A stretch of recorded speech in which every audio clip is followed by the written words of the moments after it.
Hello everyone and welcome. If you don't know me, my name is Rosalind Sterling. I'm an adult crime comedy writer, and I'm here to do what I usually do, which is post one video and then disappear for millennia. So starting off, I'd like to point out that I am using a more decent mic, so hopefully you guys can hear me a little better. I am also going to be talking a bit slower because I do have a problem with talking like there's no tomorrow, and it's very difficult for people to understand me, so I'm working on that. I'm very sorry. Also, this is not my mic. My boyfriend borrowed it from his brother, I think, and now I'm borrowing it from my boyfriend, so I'm taking extra good care of it.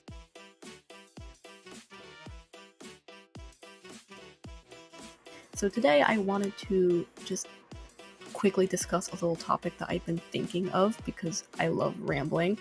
And this topic is about writing advice as a whole. So I think that the majority of Authortube is writing advice, and I think that's how the majority of people found Authortube, including myself. I was like 12 years old, I went to YouTube and searched how to write a book, and a lot of videos came up. That's good. I think it's great that a lot of people are offering to lend their experience to other young writers, so that way these young writers can learn, grow, improve, and then those writers can give their own advice to other newbie writers. I am very grateful that I found a lot of these videos because I wouldn't be where I am now without them.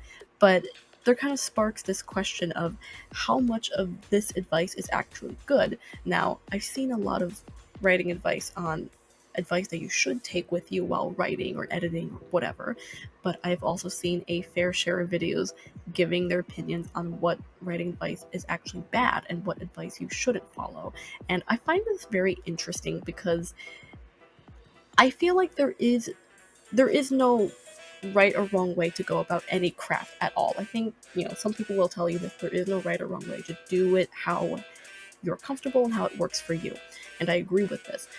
But then there's also that advice that sounds like something you absolutely cannot ignore. This is something you have to listen to no matter what you're doing, no matter how you write, no matter how you do it. You have to take this advice, and vice versa. There's some advice that's just so shitty that you absolutely do not want anyone following it. But where do you really draw the line? The thing that sparked this idea was this video that Shaylin posted a few weeks ago about the writing advice show don't tell, and how exposition isn't always bad depending on how you're using it and where you're using it. And I completely agree with this because the writing advice show don't tell is always said to be like the type of advice that you have to take. You cannot tell, you have to show.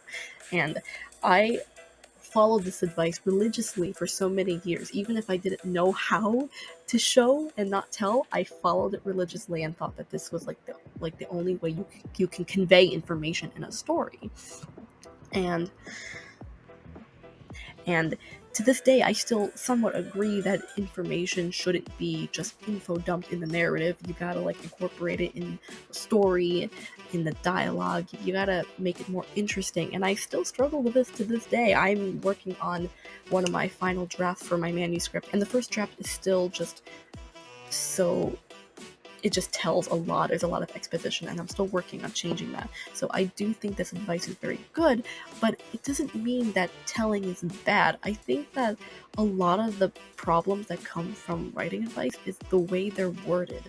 Like, yes, you should show, don't tell. You shouldn't be giving a lot of exposition, but there are times where exposition is good within limits, For example, if you're trying to convey a piece of information about a character that's, I guess important to them, but it's not something that you really need to harp on persistently in the story, you can just put a line of narration in there and then just get it over with. So yesterday, while I was editing my one of my final drafts, I noticed that there was a lot of flashbacks, and this is something I've struggled with a lot. There's just a lot of flashbacks and a lot of scenes conveying information and backstory about the characters that I think is important.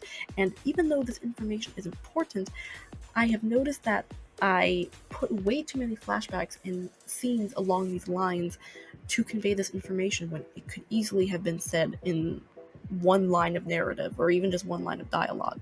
So I came across this one flashback where my main character, as So he has this little like mutated creature, and he back a few years prior to the current timeline, he cloned this creature. So there's like a bunch of them now that he has in his house, and they're very annoying and funny. And I wanted to mention this. I wanted to mention that, you know, he started off with one of them and cloned them to have a bunch of them now, you know. And even though I'm still debating on whether or not I should put this flashback back into the novel, for now I think I'm just going to keep it cut out, because I ended up just writing like a single line in the narrative explaining this, and I got it over with in, you know, one sentence. I didn't have to ramble on for like 3 paragraphs showing this scene of him cloning the creatures. Like, you don't have to see him doing it to know that he did it. It's not that important. Like, yes, I want the readers to know this, but you don't need to watch him, you know, use this machine and clone these creatures, and you don't have to read this like page-long scene when you could just say it in one sentence. So I think that, you know, there's just some writing advice where even if it's good, it doesn't mean that you have to follow it religiously. I think it depends on the context and how you perceive the advice. And it kind of has me thinking how much advice out there is actually good, bad, or neither, and people are just perceiving it differently. Another example is the advice of, you know, writing every day. Some people think this is really good advice and you need to follow it. You can't improve if you don't write every day. And other people think it's bad advice because you just can't write every day. Some people's schedules don't allow it. And I'm on both sides of this. I think that writing every day is good. It allows you to improve your craft. Doing it, you know, it gets you into like a routine, a consistent routine, and you will never improve if you don't practice. You got to keep doing it, and doing it consistently really helps. But again, it's not really humanly possible to write every day. Some people's schedules just don't allow that. Some people have jobs, families, kids, pets, lives, other hobbies. We have lives and we can't do it every day. So when I think about it, I don't know who created that writing advice, but I feel like whoever came up with that advice didn't literally mean write every day. Maybe they did, but I'm kind of thinking that maybe they didn't actually mean that, because there are plenty of authors I've seen that say, I write every day, I have a routine, I write from this time to this time, and I do it every day. Well, I'm sure that even though they're saying that, they don't actually write every day. I'm pretty sure they mean mostly every day. I don't think they beat themselves up if they don't write on one of the days of the week. It's just not possible. What if you're sick? What if you're like bedridden, you know, and you can't do anything? Or what if you get hurt? What if you're in the hospital? What if you're taking care of something else? What if you're, you know, again, you have kids or something and you got something to do? You can't always do it every day. So I think just like what my point is that when it comes to writing advice, and this is the main reason why I don't want to dedicate my channel to giving advice, because I feel like there's just so many ways people can interpret certain writing advice. I don't think there is any writing advice that's actually 100% good and 100% bad. I just think that it depends on how you apply it. Sometimes writing advice will apply to you, sometimes it won't. And sometimes there's writing advice that may apply to you only at certain times and it won't apply at other times. In the end, it just comes down to whatever works for you.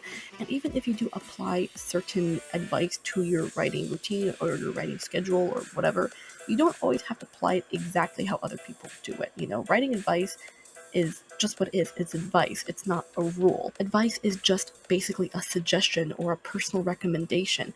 You can take that advice and apply it however you want. You can apply it however it works for you. You don't have to do it exactly the way other people are doing it. Hell, I remember I was on this writing forum and there was this guy that made a post saying something like, why do people write 0 drafts? And everyone was in the comments explaining what a 0 draft was and how they use it, how it helps them and stuff like that. And it basically started this whole argument about 0 drafts and whether or not you should use them. And I think I do actually use 0 drafts. I write like very, very rough drafts when I write a novel. They're like half the size of the finished product. And then I go through and I turn it into more of a first draft. And that's just what works for me, but that may not work for other people. You know, some people religiously stand by their word that you have to have an outline when you write when you write a novel. And I've seen a lot of authors on Authortube say this, and I don't always agree, because not everyone needs an outline.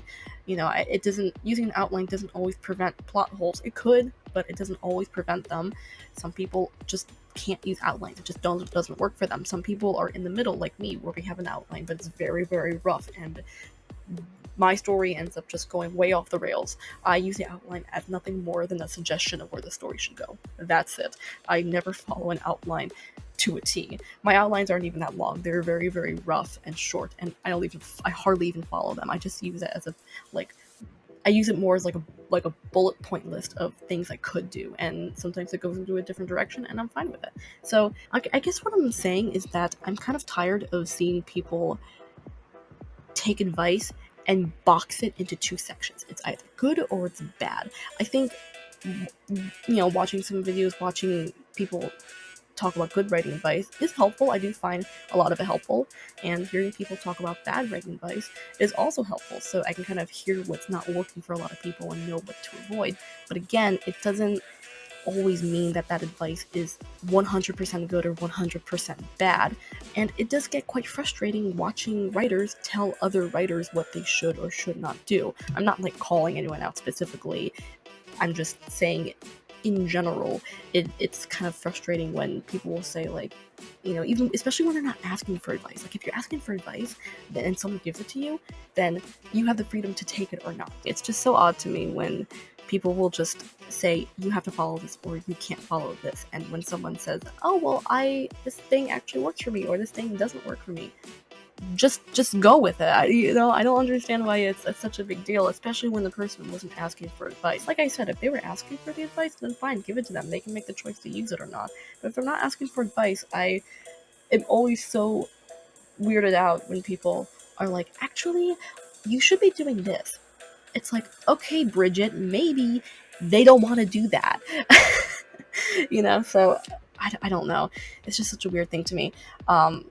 There's so many other good and bad writing advice that I could cover and share my opinions on, but it's pretty much just endless. And I think in the end, just do whatever you want. If it works for you, that's it. That's all that matters. If the writing advice is deemed good or bad, but it doesn't work for you or does work for you, who gives a shit? I think there is some writing advice that is good and some writing advice that is bad, and then there's just a lot of it that's in the muddy middle where it's not really good or bad. It just depends on how you apply it and how you perceive that specific advice, and in the end, it's just up to you. But there is no right or wrong way to do anything creative. At least if you're a doctor or something, you should probably follow certain instructions and not just wing it after watching a YouTube video. But when it comes to any sort of creative craft, there is no right or wrong way to do it. You just gotta do whatever works for you, and people need to stop giving advice like it's set in stone. If I ever give advice on this channel, I will always express it as more of a suggestion, because again, that's what advice really is. It's a suggestion and people can choose to follow it. I don't want to ever make videos giving my advice and then talk about it like it's a rule that's set in stone and say this advice regarding a certain way you should write is the only correct way to do it. This is how I do it, therefore you have to do it that way too. This is good advice and you have to take it. Or this is bad advice, you cannot do this. You're a bad writer if you don't do this. Or you're a bad writer if you do this. You're just shut the fuck up. Just do whatever works for you, and that's all that really matters in the end. So just write however you're comfortable. That's it. So I wish everyone the best of luck with their writing and their editing, and that's all I have. Thank you for stopping by.